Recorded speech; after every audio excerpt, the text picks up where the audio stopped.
Stannis Baratheon stood upon the snow-laden battlefield, breath rasping through the iron edges of his battered helm, and watched the remaining Bolton men scatter like startled crows. The sun was a pale smear behind ragged clouds, offering little warmth to melt the drifts of accumulated ice. His standard, those fiery hearts emblazoned with the crowned stag, still waved in the wind, though charred around the edges from the chaos of battle. The swirl of cinders dancing in the wind reminded him of how tenuous victory could be. But victory had come today, and it bore the shape of vengeance long delayed. The Boltons were broken, their standard torn down, and in Winterfell's courtyard Stannis Baratheon would plant his own banner.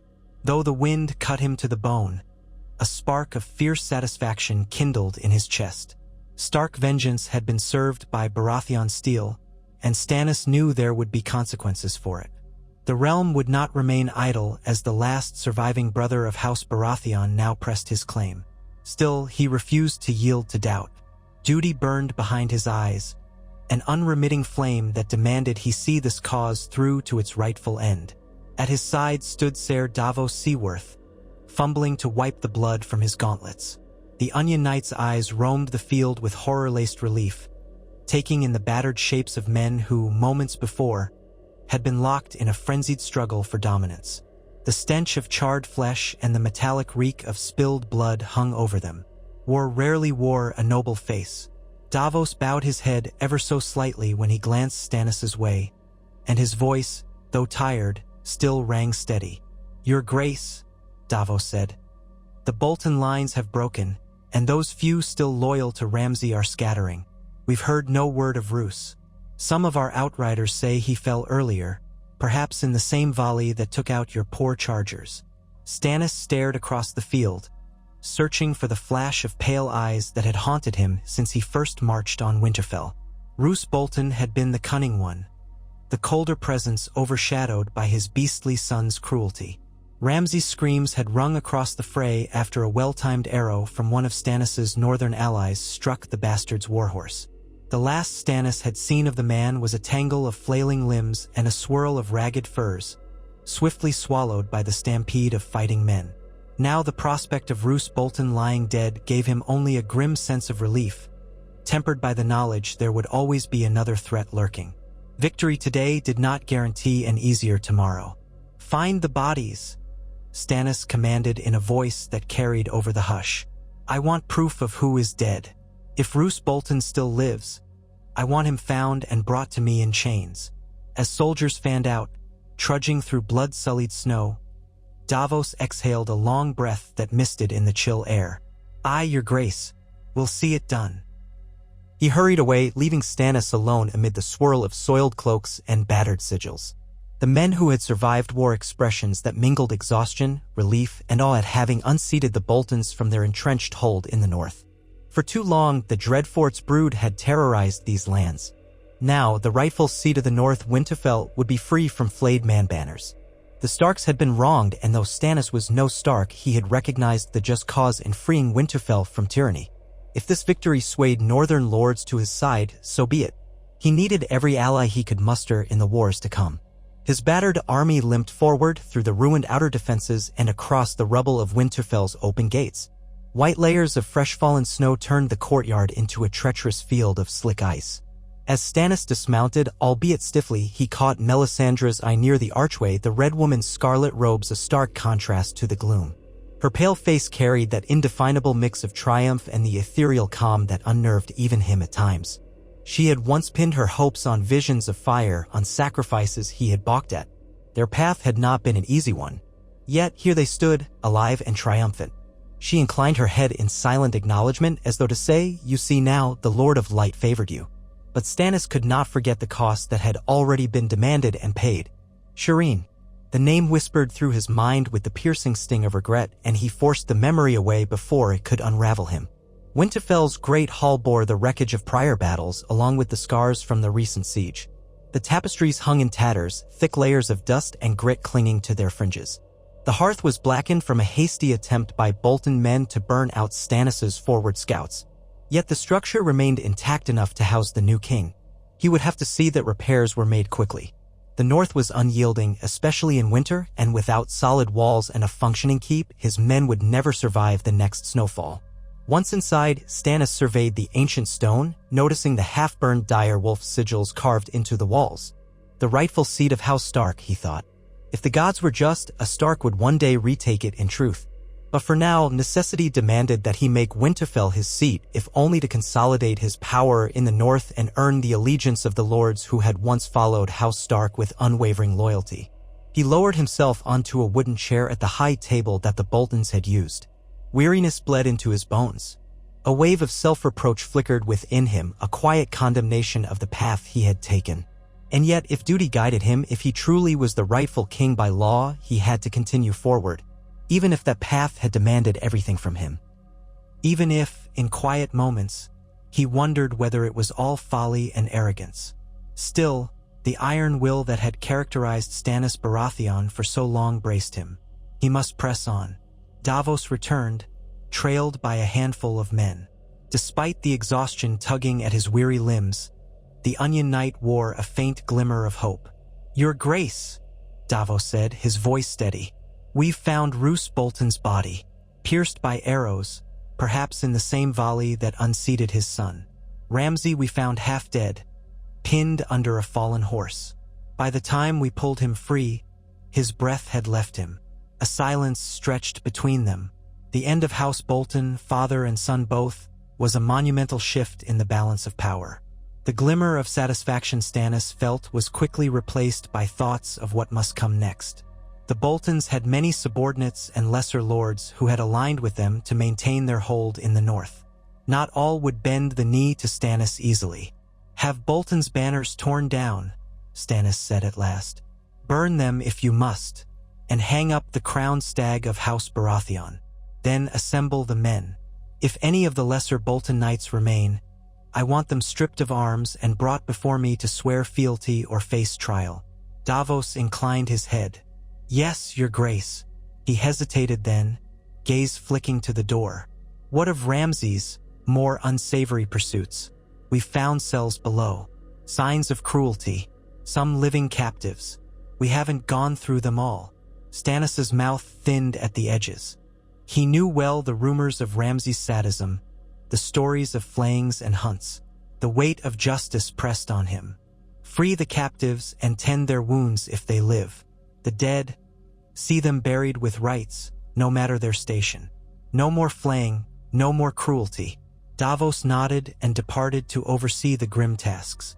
From the corner of his vision, Stannis caught Melisandre's red robes drifting forward. She approached with that graceful, almost silent step. Her eyes glowed with an otherworldly light, reflecting the embers of the braziers scattered throughout the hall. She came to stand before him, inclining her head. "Your Grace has done the impossible in the north," she said, her voice carrying both awe and triumph. "The flames showed me you would have victory here, though the path was fraught with darkness. The Bolton line is ended, and Winterfell is yours. The Lord of Light's favor is upon you." For a moment, he allowed himself to meet her gaze. He had once depended so fervently on her prophecies. Now, skepticism warred with the need to believe that everything was not in vain. "The Lord of Light has his own designs," Stannis said, voice gruff. "I will see them done if they align with justice." She smiled, a faint, mysterious curve of her lips, and stepped back. Stannis rose from his seat and gestured for her to follow. He would hold an audience with the men who had fought for him and any who now sought his grace. The snow still tumbled past the open windows and arrow slits, but at least the biting wind did not reach into this hall. With the men's arrival, a hush of expectation settled. They came in straggling lines, northern men who had turned cloak on the Boltons or refused to muster for them in the first place, knights from the Stormlands who had followed Stannis, hedge knights seeking a cause, and a handful of would-be lords who smelled opportunity in the storm. One by one, they stepped forward to proclaim their loyalty or make their pleas. Some demanded the downfall of neighboring houses that had slighted them. Others asked for lands or gold. But Stannis offered only a stern countenance, neither promising nor refusing rashly, reminding them that every request would be considered only after they had repaid him with honest service. The first test came when Lord Serwyn, gaunt from the winter's deprivations, stood before Stannis and pledged his house to him, provided Stannis recognized the Serwyn claim to certain disputed farmlands that House Glover also sought. Stannis stifled the urge to roll his eyes. These petty northern squabbles might seem trivial, but to the men involved they meant everything. He promised he would settle it once the region stabilized, well aware that forging alliances depended on handling such demands carefully. As the line shifted, Davos reappeared and murmured in Stannis' ear, "We found a lady in the cells, Lady Valda, Roose Bolton's wife. She survived, though in poor health. She begs an audience." Stannis had heard rumors of the Fry bride, a plump, timid girl. Rumor said the Freys had married her off cheaply to curry Bolton favor. He was no friend to Freys, given their involvement in the Red Wedding and their questionable loyalty. But if Lady Valda lived, she could be a valuable piece in securing or controlling whatever remained of the Bolton-Fry alliance. With a nod, he ordered Davos to bring her forward. A trembling woman in torn clothes was brought forth. Her cheeks were hollowed, eyes rimmed with exhaustion and fear. She sank into a curtsy with difficulty. "Your Grace," she said in a voice quivering like a leaf in a high wind, "I beg mercy. I had no part in my husband's atrocities. I am only a Fry by birth and a Bolton by marriage. I want no claim to anything here. I only beg for my life." Stannis studied her. Fear radiated from her posture, her parted lips, her darting eyes. He felt an impulse to scorn House Fry, but a corner of him remembered the ancient code of courtesy. She was a woman, helpless, and it would serve no purpose to add her blood to the snow. The vow of her guilt was by association, not direct involvement. "You shall have your life," he said curtly. "If you have any knowledge of hidden Bolton loyalists or Fry treachery, you will share it. In return, I will see that you are escorted south or kept under guard here, whichever is safest." "But I have no intention of harming you, Lady Valda, unless you give me cause." She nearly collapsed, relief etched on her face. "Thank you, Your Grace, thank you." Davos's face betrayed approval of Stannis' mercy, though the king did not relish taking credit for it. To him, it was simply the only practical option. Swift, untempered justice was for the battlefield. Now, with the war's immediate threat momentarily stanched, he had to show some measure of fairness.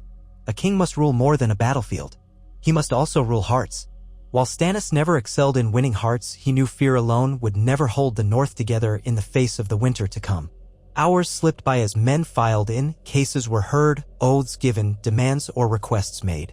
Finally, as night descended, Stannis sent them all away to find lodging in what remained of Winterfell's towers or out in the battered tents set up in the outer bailey.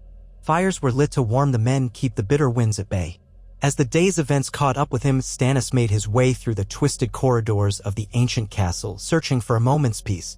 He found himself in a secluded godwood, the snow-laced canopy overhead bending beneath fresh flakes. Here, a heart tree rose tall and silent, its pale bark etched with a solemn face that wept red sap tears into the snow. He paused before it, footsteps muffled, and stared at the carved features. He was not a northern man. The old gods were not the ones he had followed. And yet, an undeniable aura lingered in this place, a quiet that transcended the petty woes of the living. For a moment, Stannis allowed the hush to reach inside him, ignoring the swirl of thoughts about the men he must command, the crown he must yet win, the armies he had to face. In the hush of the godwood, something ancient and watchful pressed in. He let out a slow breath and sank to one knee, not exactly in prayer but in reflection. He remembered a time when he was younger, overshadowed by Robert's charisma and Renly's charm. He recalled the siege of Storm's End, how he had survived by the thin grace of Davos's smuggled onions. Always overshadowed, never beloved. Now, standing on the cusp of ultimate power, he felt no joy in it. Only the unrelenting sense of responsibility. The memory of Shireen flickered in the distance once again, but he refused to let it tear him asunder. Duty must prevail over grief. But oh, how that grief howled in the dark corners of his mind.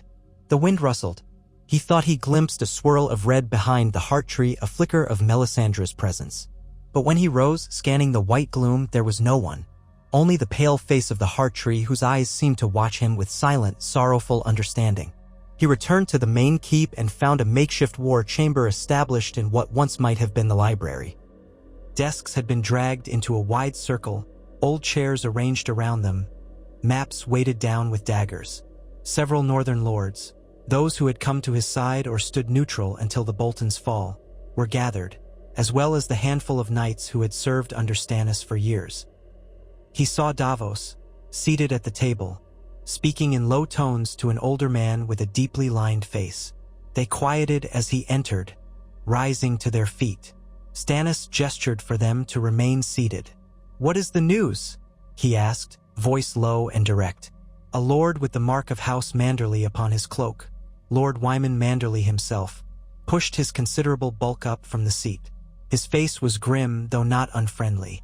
"Your Grace," he began, "we've had word that soon as they learn of Bolton's defeat, other northern houses may rally to our cause. House Glover, House Serwyn, House Tallheart. Many resent what the Boltons did, especially after the Red Wedding. But there are still houses sworn to the Boltons or to the Lannisters, or else that prefer to wait and see which way the wind blows. You'll need to win them over, and quickly." Stannis knew the truth of that. The snows had begun in earnest, and the harshest winter in living memory might be upon them. The North in winter was a different creature. Travel near impossible, supplies scarce, and loyalty tested by hunger. To ensure these lords survived, and thus maintain a hold on the region, he needed to secure supply routes or confirm that harvests could be adequately managed. He turned to Davos, the man he trusted more than anyone alive. "We'll need a plan to gather the scattered harvest from the lands surrounding Winterfell. The Boltons ravaged many of these settlements. We'll have to take stock, distribute what we can to keep men fed." Davos nodded. "I'll see to it, Your Grace. We've men with experience in the Stormlands. They know how to manage meager harvests." "Good," Stannis replied. Then to Manderly, "What of White Harbor? I recall your city thrives on trade. Have you the ships and men to bring us needed grain from the south, if it can be found?" A slight smirk curled at Manderly's lips. "Aye, White Harbor stands strong and has ships that can travel even in rough seas. But trade with the south means dealing with the crown in King's Landing, and they're no friends of ours. We've the skill to do it, but we'll need an assurance that your claim stands." Stannis's gaze didn't waver. "I am the king," he said simply, voice hard. "By right of blood and law, the Lannisters rule through deceit. Let them starve if they dare hamper trade. You will sail, and I will see that any men or blockade interfering with you is punished." His confidence, though steely, was not entirely shared by those around the table.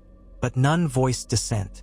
For some, the memory of the battered Lannister regime might have seemed a distant threat. For others, the Iron Throne remained an imposing seat of power. Yet these men had just witnessed Stannis' improbable victory over the Boltons. Perhaps that was enough to kindle trust in him for now. The meeting stretched late into the night.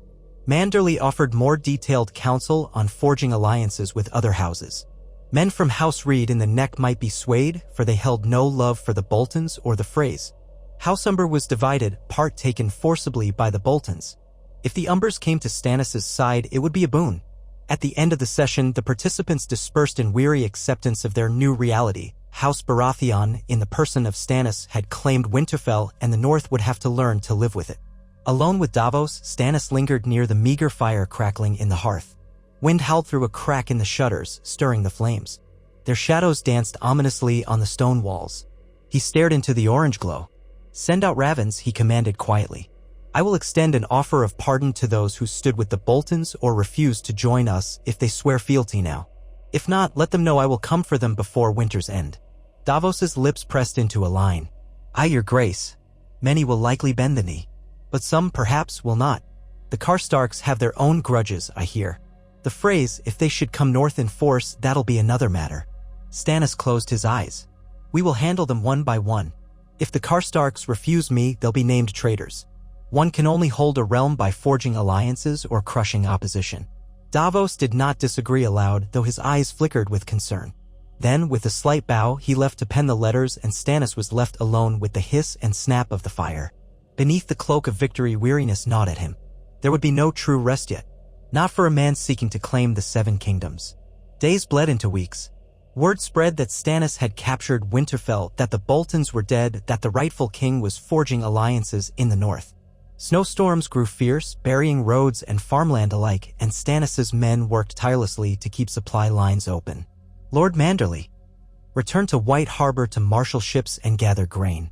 The battered fortress of Winterfell saw repairs, cracked walls sealed, rooftops mended, the gates reinforced. Rooms once used for storing contraband or hosting Bolton atrocities were cleared out and repurposed. The Great Hall began to resemble something akin to its old dignity, though the direwolf sigils still frowned down from walls blackened by smoke. Here and there, lords arrived under banners both tattered and proud. The tall, spare figure of Lord Glover, the watchful orphans of House Tallheart's leadership, even the reluctant Lady Barbary Dustin, who arrived with a retinue and eyes full of old resentments. One by one, they pledged to support Stannis, some more enthusiastically than others. Each brought new demands for land, justice, or reparations. Stannis, unsmiling, negotiated, threatened, or cajoled until the fragile tapestry of alliances began to hold. Rumors whispered that a new king in the north had begun to emerge, Stannis Baratheon. He did not encourage that title, preferring the rightful king of the Seven Kingdoms. But the northern lords were stubborn and proud, prone to anointing their own. Stannis let it be for now, so long as they bent the knee when required. In the nights, Melisandre's presence loomed, a quiet sentinel in red robes. She lit her fires in the courtyard, chanting her prayers in a language older than the Seven Kingdoms, stirring that sense of the arcane. Some men were drawn to her illusions of warmth and prophecy, others recoiled in superstitious terror. But all recognized her closeness to the king. Sometimes she claimed to see visions in the flames, ships sailing north, a golden lion drowning in a black sea, or a great ice wall collapsing under the weight of an otherworldly threat. Stannis listened but kept his own counsel. Enough nightmares plagued his waking world without needing to chase shadows in the fire. As the weeks stretched on, the north bent to Stannis's rule in increments. Houses that refused his summons found small, disciplined forces arriving to demand surrender. Some fought, but it was a losing prospect. They had pinned their hopes on the Boltons or even the Lannisters, and with winter tightening its grip, they did not have the strength to resist for long. One by one, each house found its head kneeling before Stannis in Winterfell's great hall, grudgingly offering oaths while flicking uneasy glances at Melisandre's unwavering gaze.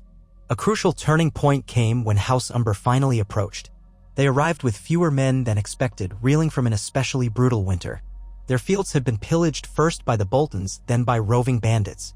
The great Jon Umber was still captive after the Red Wedding fiasco, leaving the smaller cousin, the Great Jon's nephew, to lead. The new head was a brash, stout man with ruddy cheeks and a booming voice. He demanded that Stannis let the Umbers keep their gods and traditions. In exchange, they would offer men, food, and the strategic outpost of Last Hearth for any future northern campaign. Stannis agreed without hesitation. If the Umbers truly joined him, a large swath of the north was secured. Thus the north slowly coalesced into an uneasy unity under House Baratheon. Stannis recognized that not every lord was unwavering in loyalty. But fear and practicality were powerful motivators, and there was a sense among the northern populace that at last the Boltons had been avenged. The crimes of House Bolton and House Frey at the Red Wedding were not forgotten. Though Stannis himself had not been present at the Red Wedding, he had done what no other had dared. He had punished the Boltons. This carried weight in the hearts of many. In time, Stannis's mind turned to the rest of Westeros. He had the north, though precariously. The Iron Throne yet remained in the hands of the Lannisters and the Tyrells, a shaky alliance that had not been truly tested since the days of the War of the Five Kings. With King's Landing hungry for gold and the Reach half committed to the Lannister cause, an opportunity existed. But it would require men, ships, and resources he did not fully possess. And behind it all loomed the threat from beyond the wall. The southern lords scoffed at talk of undead armies in the far north, but Stannis had glimpsed enough to know the threat was real. He had so far kept that knowledge subdued, too many men would doubt him. But soon, the realm would have to unite against that danger, or they would all fall. One frigid morning, Davos found Stannis in the great hall, warming his hands over a brazier. Whispers of frost hung in the air, swirling around them. "Your Grace," Davos said quietly, "a letter has arrived from the wall. The Night's Watch entreat you for aid. They speak of undead wights raiding beyond the wall and that the wildlings who crossed over are near starvation. The Lord Commander begs for more food and men if you have them." Stannis lifted a brow. The Watch was once neutral, but they do require southern support to stand. Their fight is one to protect the realm. And we have precious few men to spare, but less than that, we have precious little food. Yet we cannot abandon them." Davos nodded solemnly. "Shall we gather some rangers from the north to send up? If these rumors are true, then the threat is dire indeed." Stannis paced near the dais. Part of him wanted to ride north himself to witness the threat. But logic intervened. His hold in the north was too fragile. He could not abandon the seat of his power. "We'll send a contingent," he decided. "They'll bring what supplies we can manage, though it won't be much. The lords who pledged me must see that I do not forget the obligations of the king. If the wall falls, the entire north is doomed, and if the north is doomed, so is my claim." Davos gave a wry smile. "I'll arrange the details, your grace." But even as they prepared to send men to the wall, new tidings arrived from the south. Ravens bearing the Lion and Rose seal told of new alliances. Cersei Lannister still held King's Landing with her younger children. The Tyrells had retreated to Highgarden, uncertain of fully supporting the crown now that winter was creeping into the Reach, stifling farmland. Euron Greyjoy had emerged in the Iron Islands, rumored to be building ships of monstrous size. Dorne was in chaos after Prince Doran's assassination, rumors swirling of vengeance or independence. In essence, the realm was a tinderbox, and Stannis, sitting in the ancient seat of the Starks, was the only declared king beyond the Lannisters, who grew increasingly desperate. One day, as he toiled over letters in the Solar, the voice of Melisandre slid across the threshold like a wisp of smoke. He glanced up to see her step into the light, red robes trailing on the stone floor. "The time has come to press onward, your grace," she murmured. "The flames have shown me glimpses, a black stag overshadowing the entire realm, fighting a beast with a lion's face, another with a fiery rose in its jaws. You are fated to sit upon the Iron Throne." Stannis was quiet for a moment, eyes narrowing. "The realm is divided," he said at last, "and the winter is only beginning. If I march south, I risk leaving the north unguarded, especially with the threat beyond the wall. If I remain, I risk losing what advantage I've gained. I must do both. Safeguard the north and press my claim." She inclined her head. "Perhaps, your grace, you might appoint a warden in your stead. Someone you trust to keep the north stable while you march." He let out a low breath. Who did he trust enough to leave behind as warden of the north while he made his push for the Iron Throne? Most of the northern lords were newly sworn, their loyalty unproven. Lord Manderly was shrewd, but his loyalty extended to whichever cause best benefited White Harbor. The Umbers were fierce, but unpredictable. The Glovers sought only to reclaim their lands. The only man who had truly stood by Stannis through every trial was Ser Davos Seaworth. But Davos was neither a northern man nor of high birth. Appointing him warden of the north would be an outrage. Still, sometimes boldness was required. Days of council and debate followed. Eventually, a compromise formed. A council of northern lords would keep the peace. Each house that swore loyalty would send representatives to Winterfell. Davos would remain for a time, overseeing the council's decisions in the king's name. Melisandre would also remain, to remind them of the king's power, and, some would say, to keep them uneasy. That left the question of how to gather enough strength to sweep the south and unseat the Lannisters. Word came that the Riverlands were in turmoil, the Freys locked in skirmishes with Blackwood and Bracken forces. Could that chaos be leveraged? Possibly. The Vale, under Lord Robert Arryn and his regents, might prove a resource if they could be persuaded that supporting Stannis was better than throwing in with the Lannisters. All these intricacies weighed on Stannis as he planned the march south. He would take a portion of his northern force, plus the Stormlanders who had not deserted him, and hopefully gather more men from the Riverlands once he toppled the Freys. The day of departure arrived in a swirl of snow and crisp morning light. The courtyard was awash in activity, horses stomping, men adjusting saddles, bundles of supplies stacked precariously in wagons. Stannis, clad in blackened steel plate emblazoned with the flaming heart crowned with a stag, stood on the steps of Winterfell to survey the scene. Davos approached him, face creased with worry. "You'll have the north in your hands, Davos," Stannis said quietly, hand resting on the hilt of his sword. "Keep the lords in line. Gather what resources you can. And if the Night's Watch calls for more aid, do not hesitate to provide it. The threat from beyond the wall is real, no matter what the southern lords might say." Davos bowed, half reluctant. "I will do all I can, your grace. But take care in the Riverlands.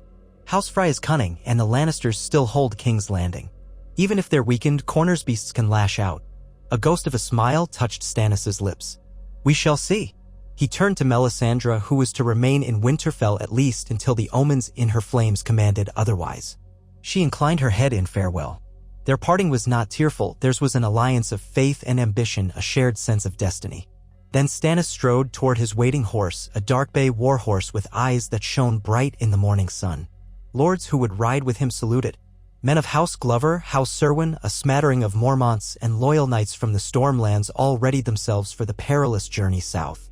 Their banners, like living tapestries, fluttered in the winter air. The great gate swung open with a loud groan, revealing the path that meandered through the snow-laden courtyard and out into the white wilderness. Thus began the royal host's march. They cut through deep drifts and hidden roads, forging forward. The bleak northern sun overhead did little to melt their path. Morale held, however, buoyed by the knowledge that the Boltons were gone, that the king was a man who had led them to victory against one of the cruelest houses in Westerosi memory. They traveled slowly, mindful of the traps of winter, pausing in holdfasts that had sworn fealty to resupply. Everywhere Stannis' host passed, small folk emerged from huts and halls to gawk. They told stories among themselves of how the rightful king had dethroned the flayed man. Some even knelt in the snow, tears freezing on their cheeks. Meanwhile, in Winterfell, Davos attempted to maintain order. He learned quickly that the North was not easily governed by an outsider, yet the signet ring he bore, the sigil of House Baratheon, held weight. When petty disputes erupted among lords or knights, Davos presided with a calm fairness. Some tested him, hoping to gauge his authority. But those who threatened open defiance found that Davos, while kind, was not without teeth. Backed by a garrison of loyal soldiers and the ever-watchful Red Woman, he enforced the king's will. Over time, grudging respect formed. Though Stannis' departure left a vacuum of power, the northern lords realized that turning on Davos would risk the king's wrath, and none wished a repeat of the Bolton downfall. So, an uneasy peace prevailed. Houses that had once waged bloody feuds found themselves forced to collaborate for the sake of survival. The winter demanded cooperation. Caravans carrying grain from White Harbor to inland towns had to be protected from raiders. Frozen rivers needed carefully planned crossings. Livestock had to be maintained with limited fodder. Davos organized supply runs, gleaning from the Stormlands' experience of lean times. Lord Manderley even came north once with a small fleet of wagons to distribute fish and salted meats, garnering goodwill for himself and the king. So the seed of the new order grew roots. In the far south, the rumors that reached Winterfell were chaotic.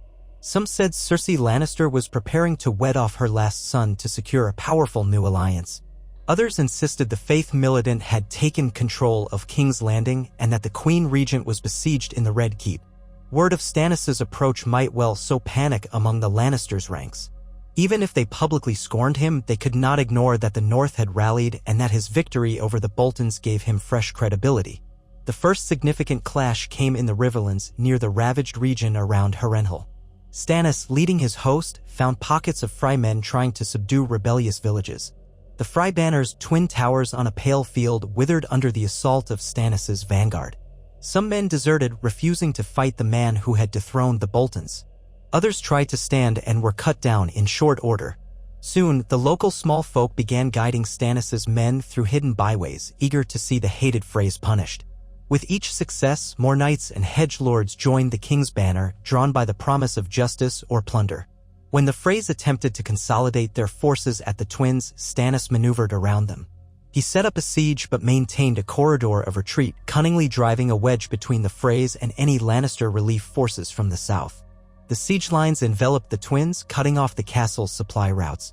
Frey outriders tried to break out in the dead of night, but Stannis' sentries had grown accustomed to winter warfare. The outriders were driven back. Weeks passed and the Freys grew desperate, holed up behind their walls. They had provisions for a siege, but not enough for the harsh winter. Meanwhile, Stannis received word that a Lannister host might be assembling near Riverrun under the command of a lesser cousin or ally. The plan, presumably, was to break the siege of the Twins. If Stannis allowed them to unite, it would spark a pitched battle. But if he could force the Freys into surrender first, he would hold the crossing of the Trident in a stranglehold. Negotiations opened through ravens and envoys. The Freys insisted they were the rightful guardians of the crossing, that House Tully was a tainted, that Stannis was a pretender. Stannis demanded unconditional surrender, citing their treachery at the Red Wedding and subsequent alignment with the Boltons. The deadlock lingered until winter's merciless fangs sank deeper. Men inside the twins began dying from sickness, their moats icing over at night. Patrols from Stannis' camp saw bodies being thrown into the frozen river. That was the sign that desperation had taken hold behind those walls. Then one morning, trumpets sounded across the frosty air. A Frey delegation came forth under a flag of truce. Among them were lesser Frey cousins, each claiming some title or birthright. None had the imposing presence of Walder Frey, the ancient head of their house, who was rumored to be near death or possibly already gone. They begged terms. They would bend the knee if Stannis would guarantee their survival and allow them to hold some part of their lands. The king received them in a makeshift hall, a large tent ringed by tall braziers. He stood in the center, helm at his side, black cloak trailing behind him. Ice crystals gleamed on his pauldrons. The Frey emissaries shivered despite the fires, watching the king's stern face as though it were carved from granite. "You claim you will bend the knee," Stannis began, voice as cold as the wind. "What of your crimes at the Red Wedding? What of your alliance with the Boltons?" A sallow-faced Frey swallowed hard. "That was my Lord Walder's doing. Many of us had no say in it. He ruled with an iron hand. We only followed orders. Have mercy, your grace. We will serve you faithfully if you will grant us pardon." Stannis' mouth twitched in disgust. "Mercy," he echoed. "You show it now, but not at the twins when you butchered guests under your roof? Not at the Dreadfort or Winterfell when you lent your arms to the Boltons? Crimes cannot be so easily erased." Their faces blanched. One coughed, voice trembling. "Name your price, your grace. If it's gold, we have some stores left. If you demand hostages, we can provide them. Only spare our house from ruin." Stannis eyed them with a mix of contempt and calculation. Destroying the Freys outright would be well-earned vengeance in many eyes. But the twins occupied a critical crossing, controlling passage between the north and the south. He needed it intact and men who knew the region. As hateful as the Freys were, extinguishing them entirely might only invite more chaos. "I will accept your surrender," he said at last. "But the cost is steep. You will yield the twins to my rule. A garrison loyal to me will occupy your halls. Any Frey not willing to pledge loyalty to House Baratheon will be exiled or imprisoned. The ringleaders of the Red Wedding, the ones who carried out the killings, must be handed over for trial and punishment. And you will provide a written admission of your guilt in that atrocity to be sent to every corner of the realm.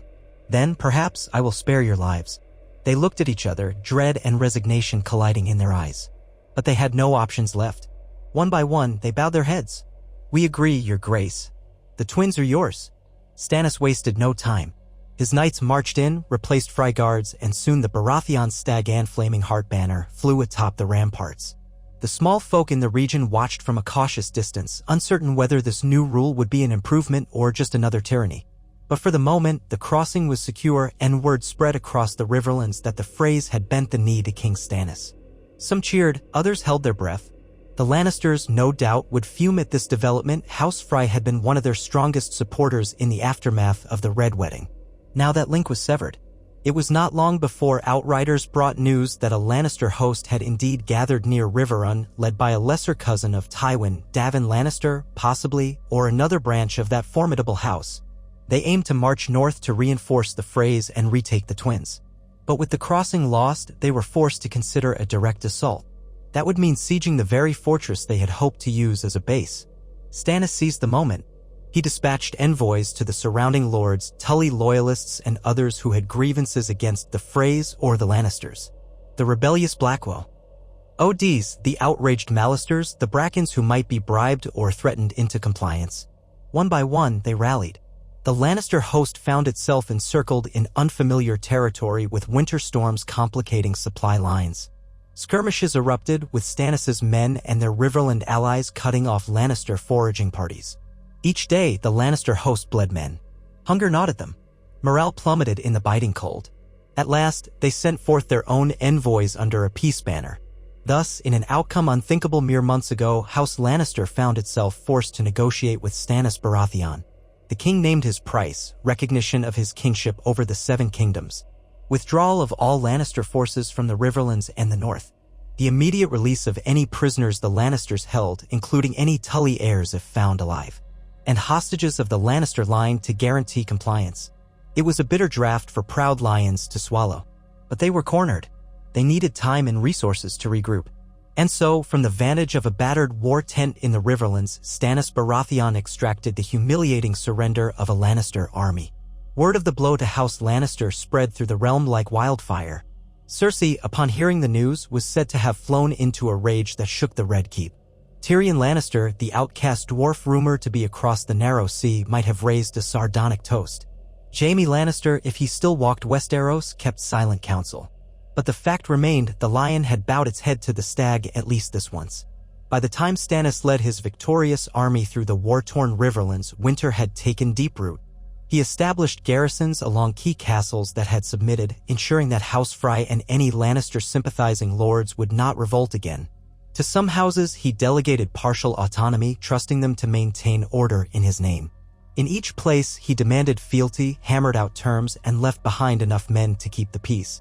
Slowly, the patchwork of the realm began to restitch itself under the Baratheon banner. Yet far from resting on his laurels, Stannis pressed onward. King's Landing remained the seat of the Iron Throne, the symbol he coveted.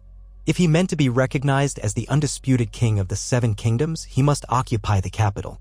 That city, however, was no easy prize. If the Lannisters still held any strength, it would be there. The gold cloaks patrolled the streets. The Red Keep's walls were formidable. The city's starving populace was on edge. And rumors whispered that Aegon Targaryen, or a pretender calling himself so, had also landed in Westeros, forging alliances in the Stormlands. The game had become more complex than ever, with multiple claims swirling. In the midst of these developments, Stannis did not forget the looming darkness to the north. He had dispatches from Davos reporting that strange sightings had been made near the wall, whites creeping in the night, the dead rising after each skirmish. The Night's Watch was running short of men and food. Davos implored the king for further assistance. With a clenched jaw, Stannis admitted that the war in the south still demanded his attention. But he sent what aid he could, encouraging the northern lords to funnel supplies to Castle Black. As the year ground on, Stannis' name became both feared and respected throughout Westeros. His hard-won alliances, forged in the north and the Riverlands, gave him a broad base of power that none had anticipated.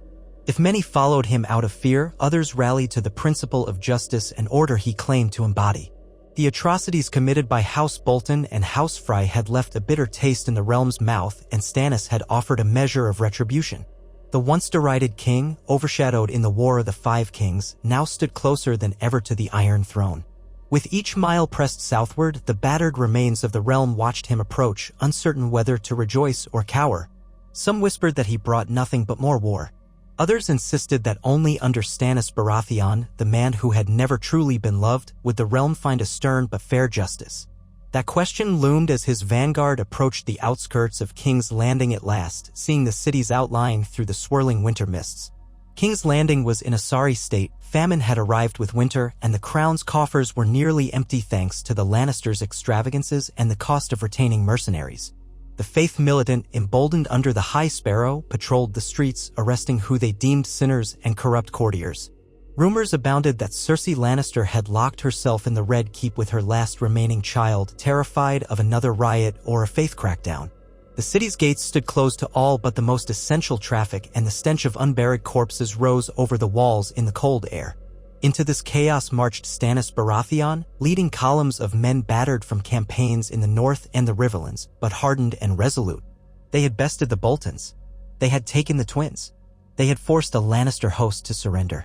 Now, they set up camps outside the walls of the capital, refusing entry to any supplies bound for the city.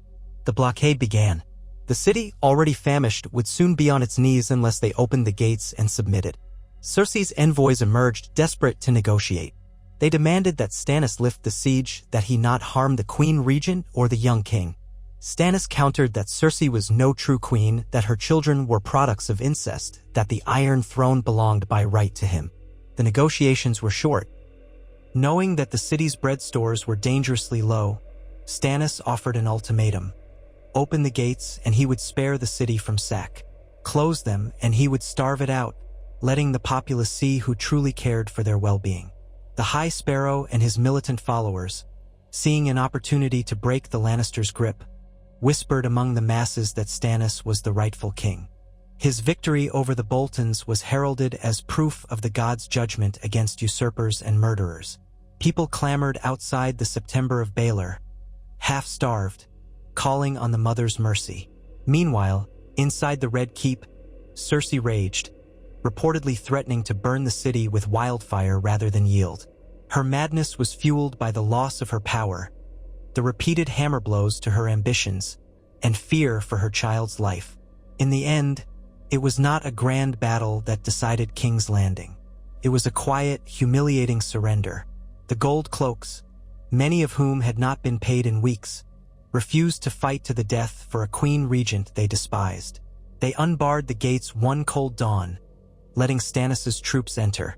The city's populace, gaunt and trembling, watched in silence as the new king's banners, black stag crowned with a heart of fire, unfurled over the gates. No roars of triumph, only the hush of a city too exhausted to resist. Stannis Baratheon rode through the streets, flanked by knights and lords. The cobblestones were slick with winter grime, heaps of garbage piling along the walls. Haggard faces peered from doorways. The king's men made efforts to keep order, and Stannis forbade plunder, under penalty of death. The last thing he needed was to begin his reign with a city in flames. While tension simmered, and a few pockets of resistance surfaced, the majority of the city lay still as death. Arriving at the Red Keep, Stannis dismounted in the outer ward. He strode inside, accompanied by a guard of loyal knights. There, in the throne room, he found the last child of Cersei perched upon the Iron Throne, tears staining his cheeks, with the Queen Regent standing protective beside him. A smattering of Lannister loyalists, pale and trembling, surrounded them. Cersei's eyes flashed with hatred, but also with a flicker of desperate cunning. "You dare!" she began, voice shaking. "You are no king. My son is the true king." Stannis' hand dropped to the hilt of his sword, but he did not draw. "Your son is no Baratheon," he said plainly. "The realm knows it. I will not strike him down here, but he is unfit to hold the throne. Step aside, and I will show you mercy." The boy, eyes wide, gripped the arms of the throne as if expecting to be pulled away. Cersei let out a ragged laugh. "Mercy? You speak of mercy when you have starved my city, killed Lannister men." Stannis' stare was as unyielding as iron. "Your house sowed the seeds of its own destruction. I offered a chance for terms which you refused. Now the city is under my command. You may come quietly, or you may be taken." At a gesture from Stannis, knights moved in. Cersei tried to draw a small dagger, but it was knocked away. She shrieked, thrashing, until guards pinned her arms. The boy on the throne began to weep in earnest, unable to muster the will to fight. The battered courtiers either fell to their knees in surrender or shrank back. Stannis turned from them, ascending the steps toward the throne. For a moment, he stood looking down at the twisted metal seat that had caused so much bloodshed, its spikes and blades hammered into shape by Targaryen conquest. He felt neither joy nor exultation. Duty guided him, as always. He gestured, and one of his knights gently ushered the boy away from the throne. Then, with quiet purpose, Stannis Baratheon took his place upon the Iron Throne at last. The clang of steel boots on stone echoed through the hall as his retinue knelt, a swirl of cloaks and bent heads. Cersei, dragged to the side, glared at him with venom. The boy only sobbed. Above, the high windows let in the pale winter light, illuminating dust motes that danced through the throne room's hush. Stannis stared out at the assembled men, at the half-collapsed pillars of the once grand hall. "I am Stannis of the House Baratheon," he declared, voice echoing. "Rightful king of the Undulls and the First Men, lord of the Seven Kingdoms and protector of the realm. The falsehood that has reigned here ends today. Justice will be restored." In that moment, the hush broke with the sound of a single voice, possibly Davos, who had arrived with a small retinue from the north after traveling hard to witness the final step. He raised a cheer, echoed by some loyal knights, though the battered courtiers and the starving masses of King's Landing still watched in wary silence. Yet, outside, beyond the Red Keep's walls, a murmur of uncertain hope began to stir. If the new king brought bread and order, if he sought to repair the realm, perhaps they could endure. In the days that followed, order was imposed. The Queen Regent and her child were placed under guard, awaiting a proper trial for her crimes. The remaining Lannister loyalists fled or tried to make their peace with Stannis. Ravens flew across the land, proclaiming the coronation of King Stannis I. From Winterfell, Davos wrote with guarded optimism. The north still stood, though the winter was fierce. Melisandre sent her cryptic blessings. The southern lords, uncertain, waited to see how Stannis would rule. There would be many challenges ahead. Dorne might resist him, the Reach would have to be pacified. The threat beyond the wall remained urgent. Yet, for the first time in what felt like an age, there was a single man sitting on the Iron Throne who might impose unity upon the fractured realm. Stannis wasted no time in enacting harsh but measured reforms. The gold of the Red Keep's vaults, what little remained, was allocated to buy grain for the city. The High Sparrow was initially defiant, but Stannis offered a compromise. The faith might keep its renewed powers so long as it did not overstep and recognized his authority as king. It was a tense arrangement, but it prevented further bloodshed in the capital. Slowly, the city's folk crept back into the streets, though a pall of hunger and fear lingered. Stannis commanded that aqueducts be cleaned, that the city watch be reconstituted with men loyal to him. Enforcement of law became strict, but that in itself brought a semblance of relief to the populace, long accustomed to Lannister corruption or chaos. The halls of the Red Keep, once echoing with Lannister pomp, now echoed with footsteps of Baratheon soldiers, their banners fluttering in the chill draft. Stannis did not indulge in feasts or celebrations beyond the bare minimum. Instead, he and his advisors spent long nights at the painted table, transported from Dragonstone at his order, plotting the next steps to secure the realm. He sent envoys to the Tyrells, inviting them to submit or face punishment. He reached out to Dorne, offering to investigate the murder of Princess Alia's children so many years ago, promising to name those guilty. Some responded with cautious acceptance, others held grudges that would not easily fade. Yet always, in the corner of his mind, Stannis remembered the war to the north. The dead would not be stopped by walls or crowns. They marched with silent footsteps through frozen wastes, unstoppable if the living did not unite. This truth haunted him, driving him to unify the realm more swiftly. The realm's lesser spats seemed petty compared to the doom he knew approached. He resolved that once the south was pacified, or at least somewhat stable, he would march north again, either in person or by sending a grand army. So the new king's reign began, overshadowed by war's scars and winter's harsh reality. Yet there was a quiet, stubborn hope in the air, for this was a king who had toppled tyrants, who had battered down the gates of injustice. A king who was not known for kindness or grace, but for an unyielding sense of duty. And in a land still reeling from chaos, perhaps duty was what they needed. The arc of his story had carried him from the battered ramparts of Storm's End to the cold corridors of Winterfell, and finally to the Iron Throne itself. Along the way, he had lost so much: his family, his illusions, and much of his heart's warmth. But he had gained the realm. The days ahead would be fraught with tests. The crown was heavy. Voices clamored in the council chambers, demands from the lords of the Reach, cryptic messages from Dorne, threats from Euron Greyjoy, pleas from across the narrow sea. But for all that, Stannis Baratheon was king. He ruled with a firm hand, forging alliances not through charm, but through necessity and fear. Some cursed his name. Others revered him as the man who ended the nightmares of House Bolton and brought justice to House Frey. In the north, under the gray skies and endless drifts of snow, the men looked up at the flaming heart and stag banners that flew from the walls of Winterfell, reminding them that there was a new king in Westeros. On the wall, the Black brothers huddled against the cold, uncertain whether the new king would come in time to save them. And in King's Landing, the last lion caged, the small folk prayed that this man of iron would lead them to the dawn of a better age, even as his flint-gray eyes revealed no trace of mercy but an abundance of resolve. Yes, Stannis Baratheon had become king after defeating the Boltons. And if his heart bore many scars, if his nights were haunted by ghosts of the dead and memories of what had been lost, he nonetheless pressed forward. For in the end, Stannis was a man of a single purpose: to do his duty, come what may. And if his justice was as cold as the winter wind, at least it was justice, unyielding, impartial, and forged in the crucible of war. Thus began a reign that would reshape Westeros in his image, for good or for ill. And so the realm turned to a new chapter, the pen guided by a king whose banner once flickered forlornly in the icy north, but who now sat upon the seat of ultimate power, determined to prove, if only to himself, that he, Stannis Baratheon, was indeed the one true king.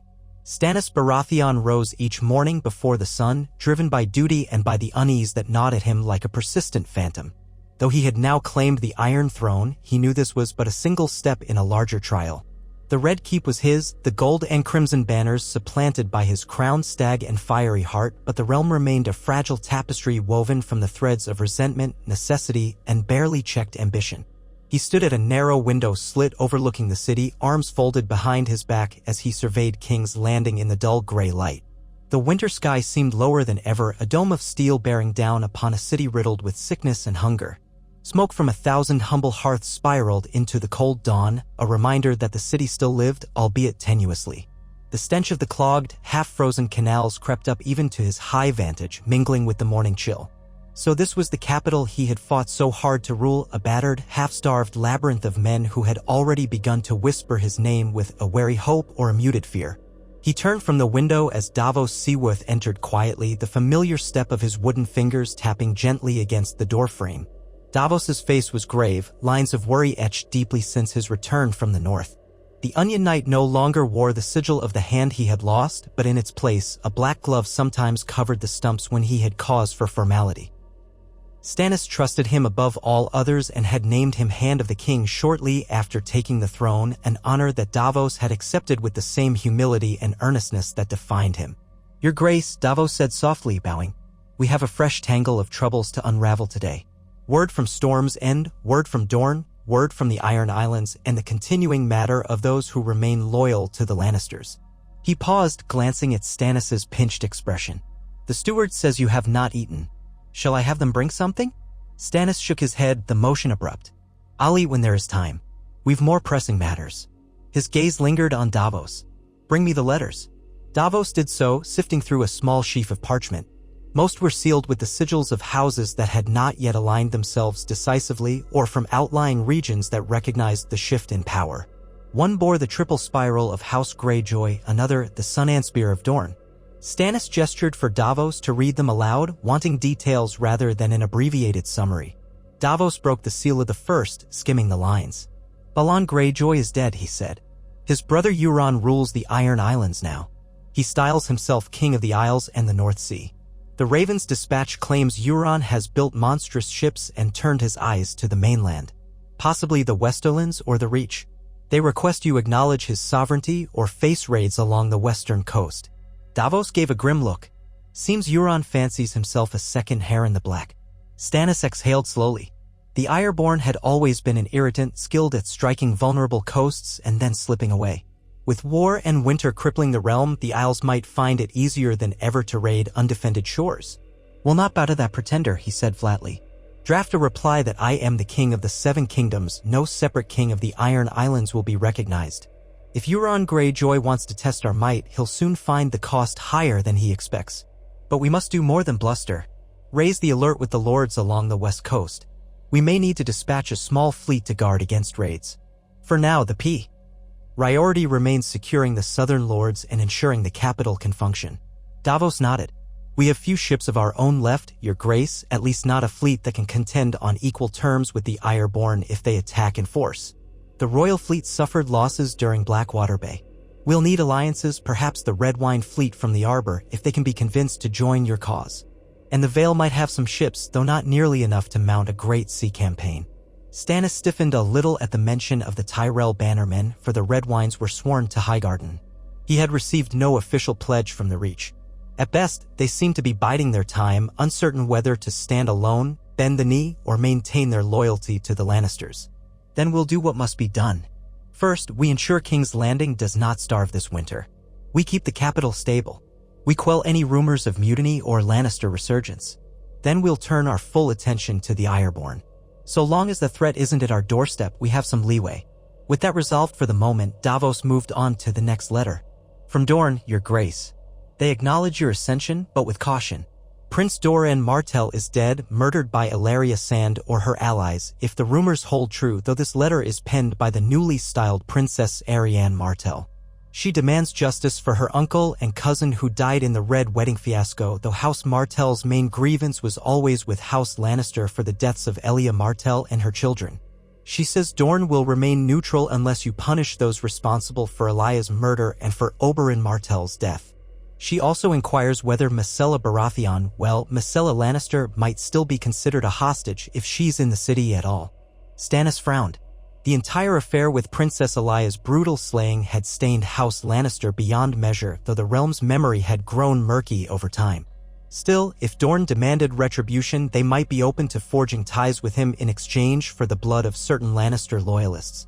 Cersei stands accused of many crimes, he said, though Elaya's murder was not her doing.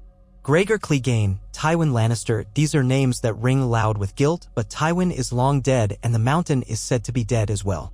If any remain who had direct involvement, we can root them out. If punishing them secures an alliance with Dorne, then so be it. He paused. As for Myrcella, we do not have her in custody. She was in Dorne, last I heard. Or if she returned to King's Landing. I have seen no sign of her here. Davos regarded him carefully. It seems she vanished after the unrest in Dorne. Rumor claims she was taken by the Sand Snakes or by allies loyal to the Martells. No one knows for certain. If Arianne Martell is now the ruling princess, she may be playing her own game. We might propose a formal alliance. She supports your claim, and in return you swear to bring the killers of Elia Martell to justice and protect Dorne's autonomy. That might tie that end up neatly. Stannis drummed his gloved fingers against the stone windowsill. Draw up a reply. Acknowledge that we understand their grief and will see justice done for the crimes against House Martell. Offer to negotiate a marriage alliance if it helps seal ties, though not for me, he added bitterly. That time has passed. But we have other lords or potential wards in the North or Stormlands who might be suitable to tie Dorne more tightly to the crown. We have no reason to antagonize them if they are willing to join under my banner. He gestured for Davos to continue, though a note of tension remained in his posture. The mention of marriage alliances dredged up memories of how his younger brother Renly had toyed with forging bonds to the Tyrells, which had ended in betrayal. Duty demanded pragmatic solutions, but the path often led to personal resentments. The realm had no place for such resentments now. It needed order. Next came the letter from Storm's End, an old seat of the Baratheons which had endured its own chaos in recent years. Davos read, the Castellan of Storm's End writes that a small band of Lannister men attempted to claim the castle by royal decree, presumably from Cersei, but were turned away. The garrison remains loyal to you, though supplies run low and the storms have battered the walls so that repairs are needed. They ask for coin and laborers.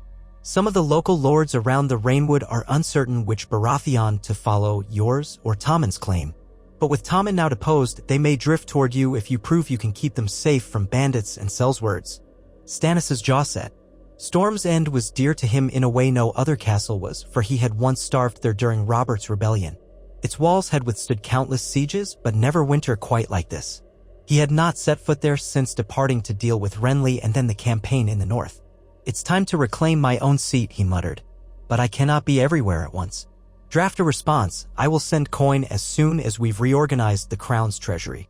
In the interim, Storm's End must hold. Our holdfasts in the Stormlands must rally and drive out any Lannister remnants. Perhaps once the capital is stable, I'll send a sworn knight of proven loyalty to reinforce our seat. We must not lose it. Davos set the letters aside. There is also one rumor from the east, your grace. Whispers claim Daenerys Targaryen has taken Meereen across the narrow sea and styles herself a queen with 3 dragons, though the details are wild. Some say she means to cross into Westeros. Others claim she's too busy quelling rebellions in Slaver's Bay. A smaller rumor talks of another Targaryen pretender, this supposed Aegon Targaryen, landing in the Stormlands. But we've heard little of him since your own progress through the Riverlands and the taking of King's Landing overshadowed all else. Stannis' scowl was immediate.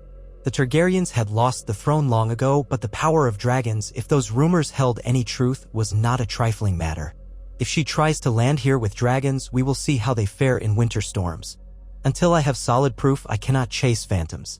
As for that pretender who calls himself Aegon, if he lives, he has yet to challenge me in open battle. Either his claim is a farce or he's not strong enough to press it. Perhaps the Golden Company stands behind him, but we've heard no real sign that they threaten King's Landing. He shrugged. We watch. We prepare. That is all we can do. Davos bowed. I'll have the scribes draft all these replies, your grace. Do it. Stannis nodded briskly. But first, summon the council. We'll discuss our next moves. The city has starved too long. If I am to rule, let them see that I can at least keep them alive through the winter." Within the hour, Stannis presided over a small council in the chamber that had once served the Lannisters.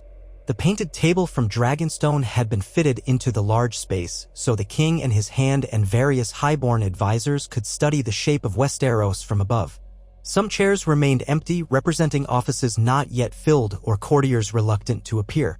Still, a handful of figures had gathered. Davos, naturally, a Northman named Galbart Glover who had traveled south to inform the king of northern affairs, Maester Pylus, a quiet man who had served at Dragonstone, a representative from House Rosby who oversaw grain shipments, and a newly chosen master of whisperers, a Bravosi named Clydas who had once been attached to a mercenary company before turning to espionage. They were an odd assortment, lacking the pomp of the old councils, yet the swirl of urgent necessity bound them. Stannis remained standing, arms folded, as Davos called the meeting to order. The painted table glowed with the light of torches, each shape of the realm cast into sharp relief. "Begin," Stannis said. Maester Pylus stepped forward, clearing his throat. "Your Grace, the city's grain stores are desperately low. Even with rationing, we risk running out if this winter lingers as the old men say it will. Prices for bread and salt fish have tripled. Many in Flea Bottom are on the brink of starvation. Typhus and other sicknesses spread easily in such conditions. The city population has swelled, ironically, as refugees from the war-torn countryside seek shelter within the walls. We must either find a way to bring more food in or forcibly remove some portion of the populace, though that would be cruel and could incite revolt." Stannis ran a hand over his beard, which had grown more streaked with white in recent months. "If we do nothing, the city tears itself apart from hunger. If we push them out, they die in the cold and we gain nothing but their enmity." He turned to the Rosby man. "And what of Rosby's grain? Had we not struck a deal to secure shipments to the capital?" The man, gaunt and thin-lipped, nodded anxiously. "Yes, Your Grace, but we have only so much to spare. Our own fields were ravaged by war and bandits roamed the Rosby Road. We've done our best, but carting grain to King's Landing has grown riskier than ever." Stannis' mouth tightened. "Then we must secure the roads. Davos, dispatch patrols of our best cavalry to clear out bandits. Coordinate with any local lords who still have men to spare. If they refuse, remind them that the king's authority is absolute now. And we'll need to re-establish lines with the Crownlands, Duskendale, Maidenpool, all the minor fiefs. Some once belonged to the Targaryens and ended up with the Lannisters or their allies. They must be reminded who sits the throne." Next, Galbart Glover addressed the table. The Northman's voice was low and gritty. "Your Grace, I bring news of the North. The winter snows are relentless. Many roads are impassable, villages half-buried.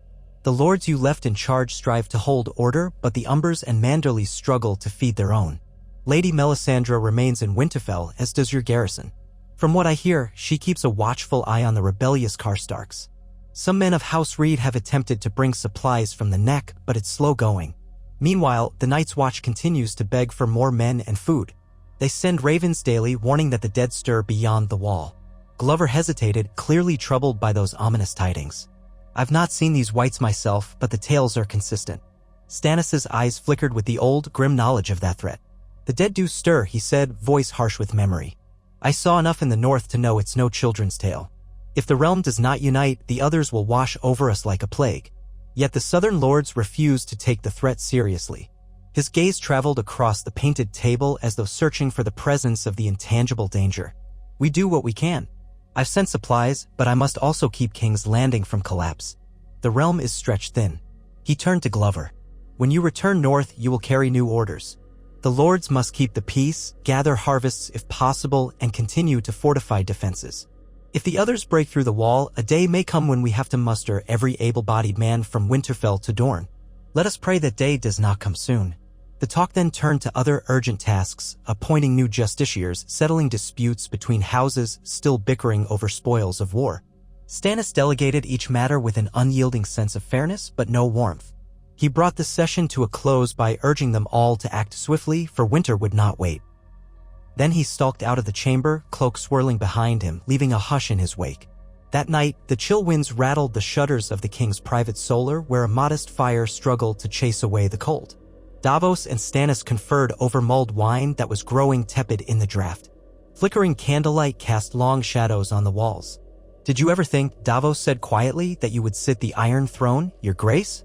Stannis' face was lined with fatigue. I upheld Robert's claim out of duty. I endured the slight when he granted Storm's end to me after the rebellion, while awarding Renly the wealthier Highgarden seat as Lord Paramount of the Reach. I never lusted for crowns. But then Robert died and the line of succession fell to me by law. So here I am with a throne made of swords, a city of hungry peasants, and winter all around. Davos nodded, feeling the weight of the realm pressing on them both. You've accomplished much, Your Grace. You ended the Boltons. You brought the Freys to heel. You forced the Lannisters to submit. Now, as you said, the realm is yours to save or lose. Stannis let out a breath as if acknowledging the truth of it. I have never lacked resolve, Davos, but I did not anticipate the depth of these wounds. Westeros bleeds from 1,000 cuts. War, famine, betrayal. Even if I mend one, another threatens to fester. And in the far north, the greatest threat of all grows stronger each night. You have allies, Davos reminded him. More flock to your banner each day, if only because there's no one else who can keep the realm from imploding. And for the threat beyond the wall, we can keep funneling supplies to the Night's Watch and the Northern Lords until we're prepared to march ourselves. The only question is whether the realm can be made to see reason. Stannis drank the last of his mulled wine in a single, grim swallow. Reason is a fragile concept in these times. But we will press on. We must. And so the next weeks passed in a kind of grinding routine: councils, letters, forced negotiations, public addresses to calm the starving throngs. Stannis commanded that extra wagons of fish and grain from Crackclaw Point be brought into the city, escorted by well-paid sellswords and loyal knights. The small folk huddled in damp alleys found bread distributed by the gold cloaks under strict supervision, preventing riots for the time being. At times, Stannis even rode through the streets in full armor to keep watch over the distribution, a silent sentinel astride a tall destrier. Such direct involvement surprised the people who were accustomed to distant kings more interested in feasts than famine relief. Some began to hail him gruffly, anxiously, as a savior who might keep them alive. Others hated him for not doing more or for forcing them to watch family members starve before aid arrived. Yet day by day, the city's stability improved, albeit tenuously. Cersei Lannister and her son Tommen, along with a few loyal courtiers, remained under guard in comfortable captivity within Maegor's Holdfast. Stannis had not yet announced her formal sentence, preferring to bide his time until a proper trial could be arranged. The High Sparrow pressed for a religious trial, citing the sins of the mother and the unnatural birth of the children. But Stannis, uninterested in groveling to the faith, declared that the crown would judge its own. Tension simmered. The faith militant might have rebelled under a weaker king, but Stannis' victory in the war gave them pause, and the High Sparrow, though fervent, also recognized that open defiance could see the September of Baelor burned in a heartbeat. So a precarious truce lingered. On a frigid evening when the city's lights gleamed like distant candles upon a sea of blackness, Stannis climbed the steps to a tower balcony for a moment of solitude. Behind him, the Red Keep's halls echoed with the murmurs of courtiers and the clatter of guards changing watch. In the sky above, the moon was a pale coin wreathed in thin clouds. He was about to head back inside when a faint footstep alerted him to another's presence. Turning, he saw a woman standing near the top of the steps, Brienne of Tarth, the tall, broad-shouldered knight who had once served Renly Baratheon. Her armor bore no sigil now, though Stannis knew she had pledged her sword to fulfilling an oath of protection to certain Stark daughters. Why she was here, at this hour, puzzled him. She bowed, though stiffly. "Your Grace," she said. Her voice was low, edged with tension. "I arrived in the city yesterday with men from the Vale, or what's left of them. I wanted an audience, if you'll allow it." Stannis studied her, recalling how she had once loomed at Renly's side. He still remembered the horrifying sight of that shadow Melisandre's doing, claiming Renly's life in a swirl of black magic. A tangle of guilt flickered in him, though he had not physically thrust any blade and though that conflict seemed a lifetime ago. "Speak," he said, voice curt. "You served my brother. I recall you swore vengeance against whomever killed him." She did not flinch but fixed him with her earnest, unblinking gaze. "I believed for a time that you were responsible by some dark sorcery, but the war carried me away from that pursuit. I served Lady Catelyn Stark, and after her death I sought to protect her daughters.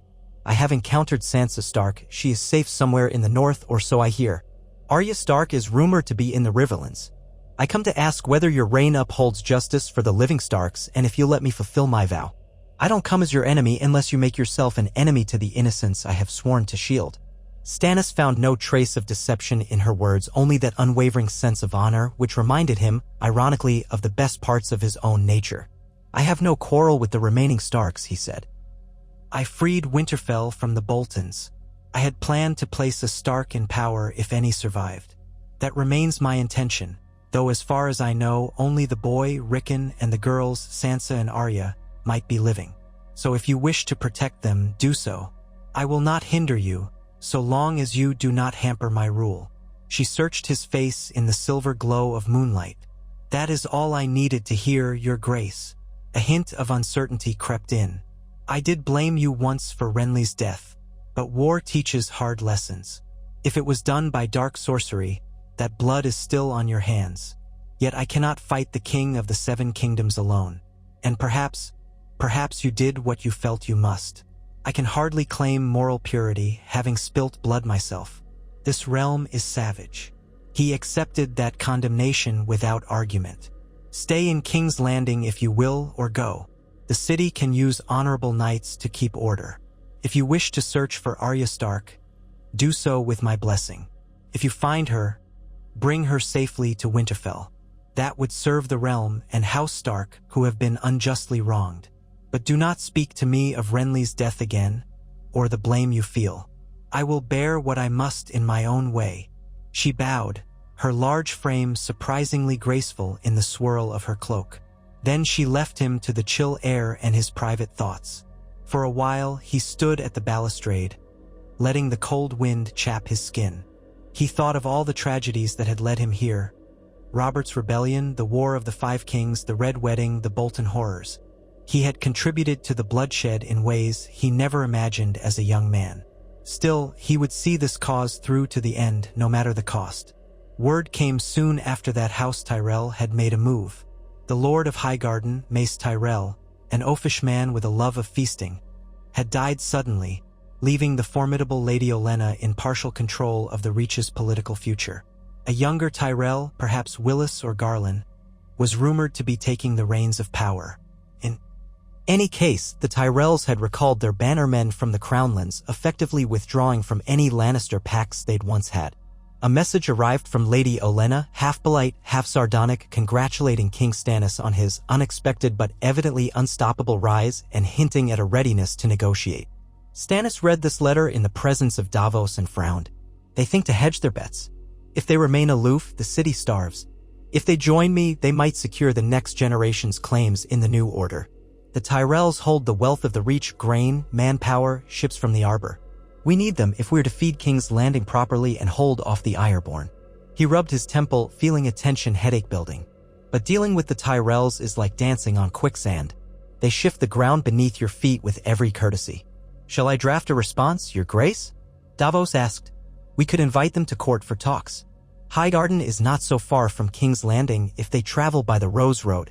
Or we could ride out to meet them halfway, though that might be unwise in winter. Stannis considered. Yes, invite them here. Offer safe passage under my seal. Let them see how dire the city's condition is, and perhaps they'll be shamed into opening their storehouses a little more. If not shame, maybe they'll yield under threat. The only other alternative is forcibly seizing their lands, which would cost us men and time we can't spare. So the invitation was sent. Days later, a delegation from the Reach appeared at the capital's gates, wagons of supplies to show goodwill, knights in shining mail, a handful of ladies with bright cloaks embroidered with golden roses. At their head rode Ser Garland Tyrell. Willis was rumored to have stayed behind, and the Queen of Thorns herself, Lady Olenna, borne in a curtain litter. The gold cloak swung open the gates, letting them pass through streets swept of the worst filth, though sullen-eyed small folk watched from corners and doorways. In the Red Keep's throne room, the meeting took place. Olenna Tyrell stepped forward, leaning on a cane, her sharp blue eyes taking in the black armor of King Stannis and the severe lines of his face. Ser Garland, strong-jawed and courteous, bowed low, offering a formal greeting. Olenna merely gave a stiff half-curtsy, her face twisted in a sardonic smile. Your Grace, she began, her voice carrying surprisingly well in the cavernous hall. I see you've done a thorough job clearing out the Lannister rot. Why, the stench is almost gone from the city. Stannis sat upon the iron throne, posture rigid. He allowed no flicker of amusement. I invited you here to discuss the realm's future, Lady Olenna. You've come with supplies, which I appreciate. But we need a more lasting arrangement, do we not? She tapped her cane, gaze flicking around. My goodness, so many empty seats and not a single Lannister in sight. If only poor Marjorie and Loras were here to see it. Her face darkened. Where are those children, by the way? My granddaughter, married to your nephew, if that was ever a proper marriage, and my grandson, once sworn to the Kingsguard? Are they rotting in a dungeon? Stannis's voice held a note of grudging sympathy. Marjorie was taken prisoner by the Faith militant before I seized the city. I found no record of her whereabouts. The High Sparrow claims she was released or perhaps escaped. Loras Tyrell. Last we heard, he was gravely wounded at Dragonstone. Rumors said he was half-mad with fever. I have not seen him. If you seek them, the Crown can assist in the search, though winter hinders all efforts. Olenna's expression cracked slightly, revealing genuine concern. But she recovered quickly. We'd be grateful for any assistance. In return, the Reach stands ready to lend you support. But let us be clear, King Stannis. We want the war ended, the road safe. The Tyrell bannermen are weary of feeding armies that never cease. If your rule can ensure peace, we will pledge ourselves. Highgarden storehouses are vast, even in winter, and the Arbor can dispatch casks of wine, which might help your gold coffers. And in return, Stannis said, I imagine you want guarantees of autonomy, recognition of your lordship over the Reach, and positions of influence on my council. Her smile was cool, though her eyes glinted. Well, we certainly wouldn't refuse a seat on the small council, or even two. My grandson might serve as Master of Laws or Master of War, if he recovers from his wounds. And the Tyrell name deserves a place in your new order. Stannis weighed her demands in silence. It was the typical game of noble politics, though Lady Olenna was a sharper player than most. In truth, he needed the Tyrells. House Baratheon had lost many men in the war against the Boltons and the Lannisters. The hungry city might riot if more food did not arrive soon. And if the Ironborn launched raids, he would need ships from the Arbor. He nodded stiffly. You shall have your seat on the council, once we formalize terms. As for the rest, we can negotiate the details. But let it be known, the realm is one. The king's justice applies everywhere. There can be no repeated rebellions once you commit. She gave a tiny snort. An unwise gambler plays with two hands. We Tyrells have no intention of losing more than we already have. You have our word, King Stannis. Let it stand. They hammered out a provisional agreement in subsequent sessions, grain shipments, naval support, and a pledge of men if the realm faced further war, in exchange for positions of influence and certain trade privileges. It was not an alliance forged in warmth or trust, but in the mutual recognition that each needed the other. Days later, the first caravans of Tyrell grain arrived and the markets in King's Landing buzzed with the shocking sight of fresh produce, or at least stored produce, sold at prices somewhat more reasonable than the extortionate rates of the past year. The small folk, near delirious with relief, gave thanks to the new king in hushed voices, uncertain whether to trust this respite. But day by day, the city's heartbeat grew stronger. The next crisis emerged from the Stormlands. Reports said that a certain band of Sellsword's remnants of the Golden Company, or so rumor claimed, had begun occupying small castles on the outskirts of the Stormlands, hoisting banners with a three-headed dragon. The name bandied about was that of Aegon Targaryen, the rumored son of Rhaegar. Stannis called a war council, summoning those of the Tyrell men who lingered in the city and also dispatching ravens to Storm's End.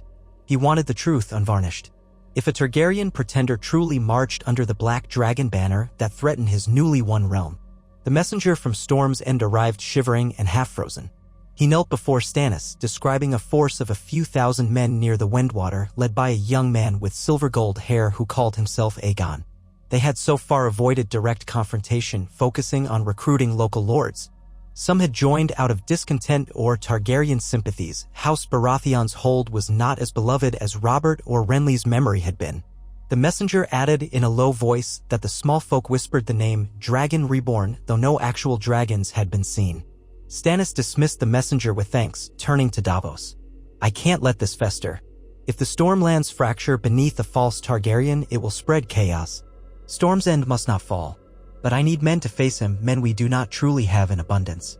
Davos rubbed his chin. The Tyrell forces might help, but they may be slow to commit. Perhaps we can test this pretender's resolve by sending a small but disciplined force to parley or provoke. See if Aegon's claim has any substance. If he's a fraud, the lords might desert him. Stannis looked to Ser Garland Tyrell, who was present in the council chamber. Would Highgarden lend me men to confront this new threat? Garland nodded, though uncertainty flickered in his eyes. Yes, your grace. We do not desire another war so soon, but if the pretender threatens the realm's peace, we will do our part. And so a modest expedition was formed, 2,000 men led by a Baratheon loyalist, Ser Clayton Trant, accompanied by 300 Tyrell knights under Garland's command.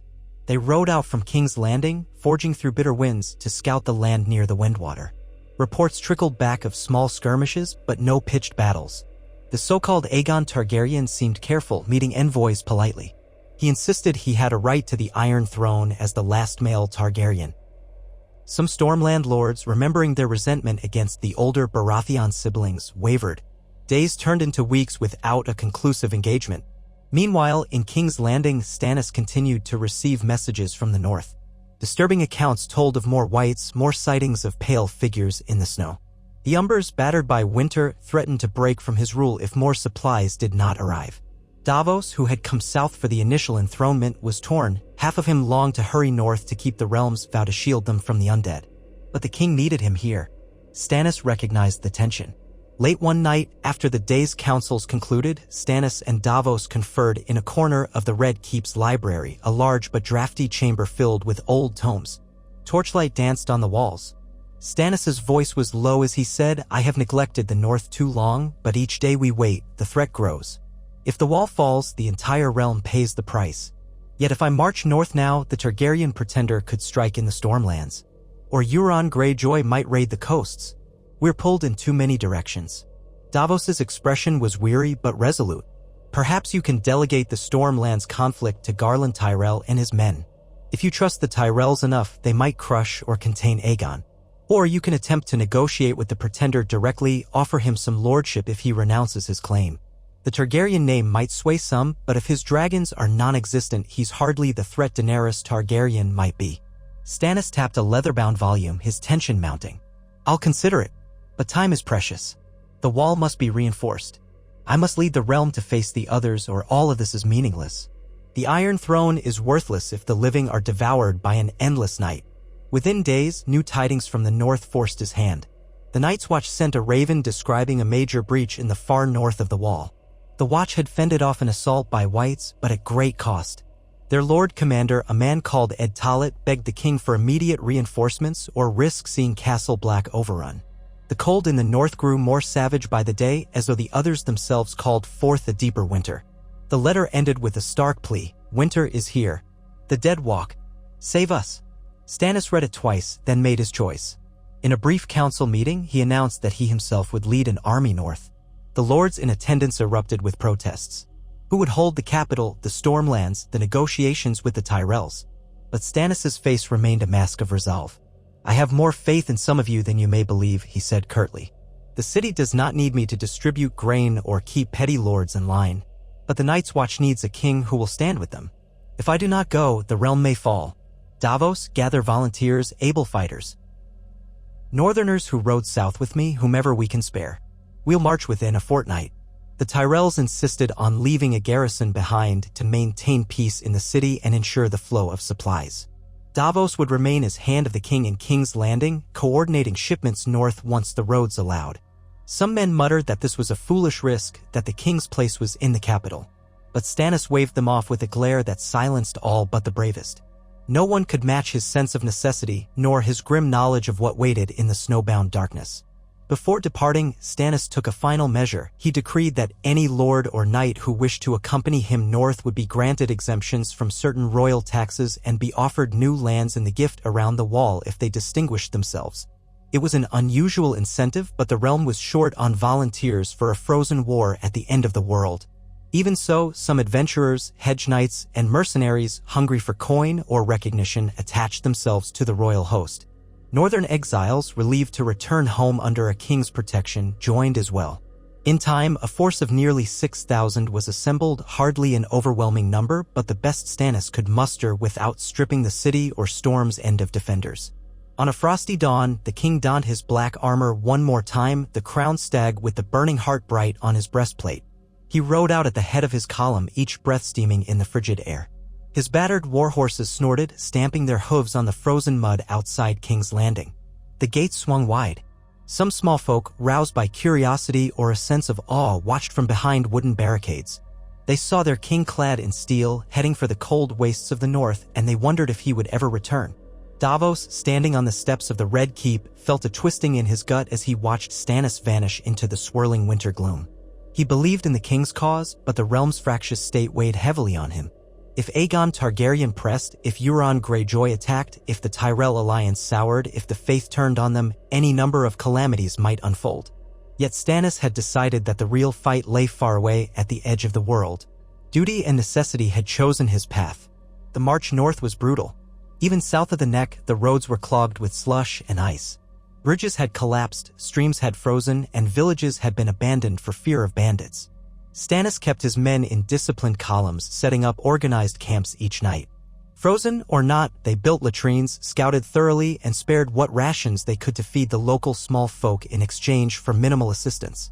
Now and then they encountered pockets of outlaws or Sellswords-turned brigand who tested the royal host's might, only to be cut down. The king himself rarely spoke during those battles, but the men saw his implacable calm and were both heartened and unnerved. By the time they reached Moat Cailin, a third of the volunteers had deserted, half of them presumably freezing or starving in the wilderness. But the core force remained intact, though every face was lined with exhaustion. At Moat Cailin, Stannis discovered Lady Melisandre waiting. She had come south from Winterfell by a hidden route guided by what she called the Light of Lawlor. Her red robes stood out starkly against the white drifts, her face grave. "The flames show me darkness," she said by way of greeting as they sheltered in a half-ruined tower from the howling wind. "I see an endless night, and in it a figure wreathed in ice. The others gather, your grace. This is the hour." Stannis stared at her through the gloom. Part of him wanted to rail against her visions, for the cost they had once extracted from him, for the mistakes that had followed. Yet he knew the threat she spoke of was real. "Then let us drive them back," he said simply. "It is why we came." Winterfell remained in the hands of the Baratheon garrison, but the castle itself was half empty. Most of the Northmen who had pledged themselves had scattered to protect their lands from starvation or had marched to the wall to assist the Night's Watch. The few who lingered greeted Stannis with equal measures of relief and apprehension. They had not expected the king himself to return so soon, battered and trailing an army weakened by the long trek.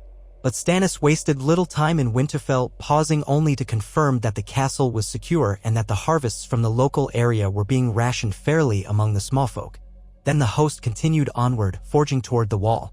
The storms grew fiercer the closer they came to that towering edifice of ice and stone.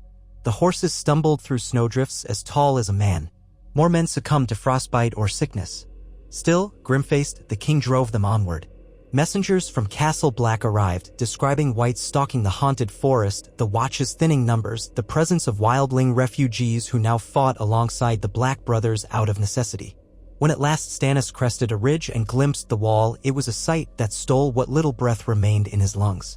The massive barrier of ice glowed in the pale winter sun, rising impossibly high with frost-laced battlements at Castle Black's top. The men behind him muttered prayers to old gods and new. Some wept with relief, for they had reached their destination and were not yet dead. Campfires were lit, and the archers who manned the wall signaled them in.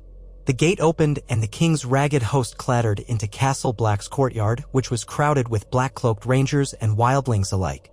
The Lord Commander, Ed Tollett, a gaunt man with perpetually mournful eyes, met Stannis in the yard, offering a stiff bow. "Your Grace," he said quietly. "We didn't know if you'd come. The others have tested us twice in the last moon. We've lost 200 men and the wildlings almost as many. But the worst is yet to come."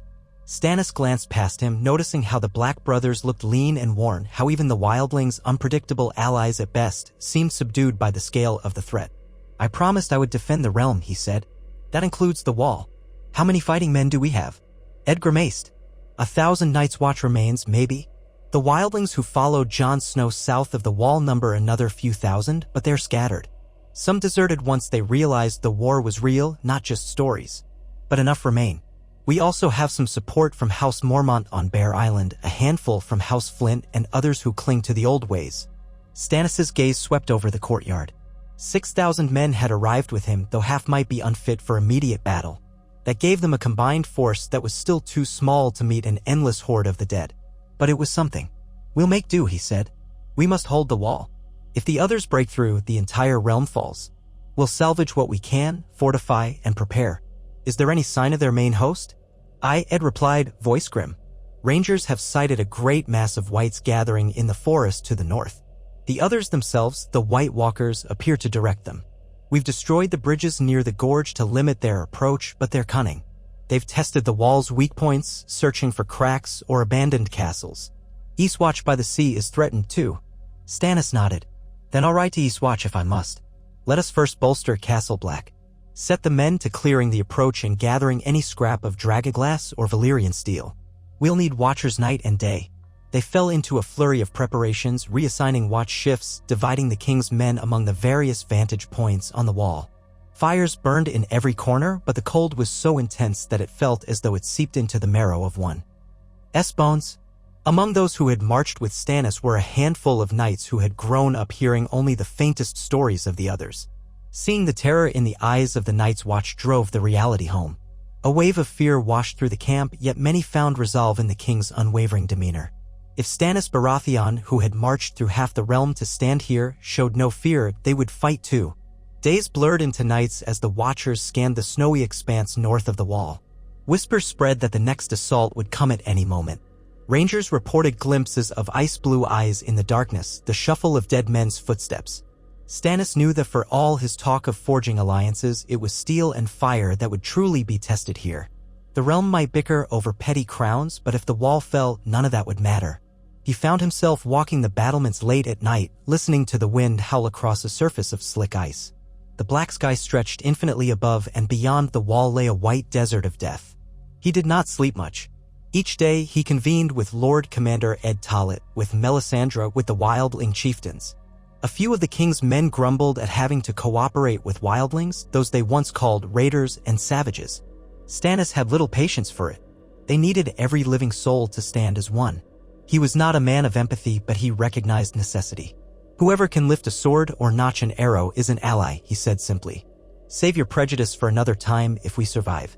The final day came as a creeping gloom, clouds layering the sky, cutting out the sun until it was a pallid disk behind swirling flurries of snow. Horn blasts echoed from atop the wall, 3 blasts for the others. Men scrambled to their positions, hearts pounding. Atop the battlements, watchers peered out to see a vast, undulating mass of pale shapes emerging from the tree-line, whites, hundreds, perhaps thousands, marching slowly but inexorably toward Castle Black. Tall, gaunt figures on dead horses trailed behind them, their eyes shining like ice-blue torches. The White Walkers, legends made flesh. A hush of collective terror stole across the defenders. Stannis stood near the center walkway, flanked by members of the Watch. His breath plumed in the air. He tightened his grip on the hilt of Lightbringer. Melisandre had named his sword thus, though he had often doubted whether it truly was any magical blade. He only knew that steel alone might not suffice. But the Watchers had prepared pits at the base of the wall, filled with oil-soaked logs. They had scouted for vantage points to rain fire arrows upon the undead. Dragonglass daggers and arrowheads had been distributed to anyone who could use them. If there was a way to hold the line, they would find it. At the horn's third echo, the wave of whites surged forward, many little more than skeletal remains dressed in tatters of their old lives. The defenders loosed a volley of arrows, each flaming tip arcing through the gray sky before plummeting into the mass. The stench of burning flesh, long dead and rotted, rose to assault the nostrils. Some whites collapsed in pieces, flames engulfing them. But many more pressed on. The White Walkers hung back, letting their mindless dead do the initial fighting. A second volley, then a third. The whites reached the pits, watchers flung torches down. A roar of fire erupted, illuminating the eerie spectacle of thrashing undead. Yet still they came, climbing over one another, forming a ghastly mound of scorched bodies. The defenders' hearts thundered. Stannis barked orders, refusing to yield to fear. The men on top of the wall hurled stones, poured boiling pitch. Wildlings jabbed with crude spears of dragonglass. Night's Watch archers knocked arrow after arrow. The assault seemed endless, the creatures piling up in wave after wave. Then came a shrieking wind, colder than any normal winter's gust, and shadows moved near the tree-line. The White Walkers advanced. They were tall and slender, clad in armor that shimmered like ice, bearing swords that smoked with cold. As they drew near, the defenders felt the temperature drop further, as if the very warmth of life was being sucked away. When the first White Walker came within range, a wildling woman flung a spear tipped with dragonglass. The walker deftly sidestepped, then glided forward with supernatural speed, cutting her down with a single sweep of its icy blade. The watchers above roared in anger and fear, focusing their next volley upon it. A few arrows with obsidian tips struck home, and the walker hissed, shards of frost spreading from the impact. It dissolved into a swirl of pale mist, leaving only the echo of a shrill cry. Some men cheered, but the others realized there were more. All along the line, the White Walkers tested the defenders, driving the Whites forward, seeking weak points in the castle's defense. The stench of burning corpses was overwhelming, but the dead just kept coming. Stannis stalked along the battlements, encouraging men or commanding shifts in the defense. He peered over the edge, seeing how the ground writhed with reanimated bodies. Each time a living warrior fell from the parapets, he rose again moments later with blue eyes, forced to join the ranks of the dead. That horror set men trembling. Melisandre stood in the courtyard below, chanting in High Valyrian, arms raised to the sky, face illuminated by the raging fires. The king's men said the flames danced higher around her, as though summoned by her faith. Some found renewed courage in that uncanny display, while others looked away, unsettled by the memory of the Red Woman's powers. But if her presence added to the inferno that consumed wave after wave of whites, none could deny the advantage. The night deepened, yet the battle raged on. Castle Black's defenders fought with every ounce of strength, rotating lines so none collapsed from fatigue. The White Walkers themselves struck at intervals, each confrontation lethal. A dragonglass blade could shatter them, but only if it landed. Many defenders died before they could deliver such a blow. Ed Tollett and a group of seasoned rangers fought grimly along the west side, cutting off an attempt by the undead to scale a weak section of the wall. Wildlings battered at undead with their clubs, tangling them in netting, dragging them into the fires. At last, as dawn threatened to break, the White Walkers began to retreat. The Whites, mindless, still pressed on, but without direction they were easier to corral into the flames. As pink and gold edged over the horizon, the undead horde pulled back, leaving a field of charred remains and drifting ash. The defenders let out a ragged cheer, though it was hollow. Bodies littered the courtyard, the base of the wall, every walkway. The stench of death clung to everything. Stannis stood near the inner gate, leaning against the blackened stone, exhaustion plain in his bloodshot eyes. His sword was coated in grime, half-melted snow, and the residue of things that defied naming. The men around him panted, some weeping from relief, others from despair at the cost. Ed Tollett stumbled up, offering a curt bow. "We've held, your grace. For now." The king nodded. "Count the dead, tend the wounded. Gather any dragonglass left. The White Walkers will strike again." He pressed a hand to his side, where a blow from a white had bruised his ribs. The ring of steel still hummed in his ears. The air was so cold he could barely feel his fingertips. Yet inside his chest, a fierce spark of resolve refused to dim. Perhaps he had lost much, done things that weighed heavily on his soul. But in this moment, as a new day rose over Castle Black, he had upheld his oath. He had defended the realm from the greatest threat it had ever faced, at least for one more dawn. In the days that followed, the battered defenders prepared again, expecting a second wave at any moment. Scouts ventured north of the wall, returning with grim reports. The main force of the others was still out there, likely regrouping. The White Walkers would not abandon their campaign, for winter was their ally and it was not about to relent. But reinforcements began trickling in from the northern lords who had mustered late, from Bear Island, from Deepwood Motte, from the scattered mountain clans loyal to the memory of House Stark. They came in small numbers, but each new soul strengthened the defense. Stannis found a somber satisfaction in their arrival.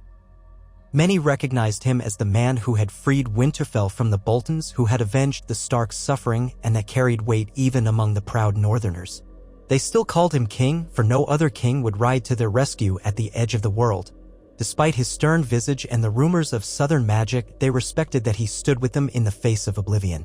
The old grudges began to fade in the glare of the true enemy. When the next great assault finally came, it was even fiercer than before. The White Walkers brought a cold so intense that men's beards froze to their armor. The Whites hurled themselves at the fires, forging makeshift bridges of their own burned bodies. But by then, Castle Black had been bolstered with fresh defenders, more dragonglass, more discipline. Above all, a collective determination to hold.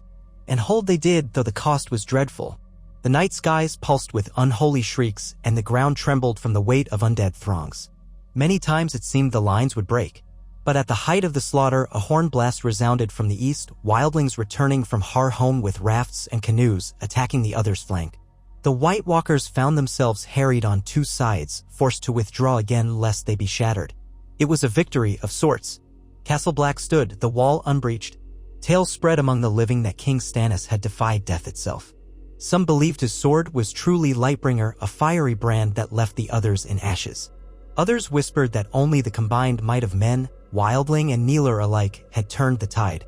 Still others believed it was Melisandre's red god who had repelled the darkness.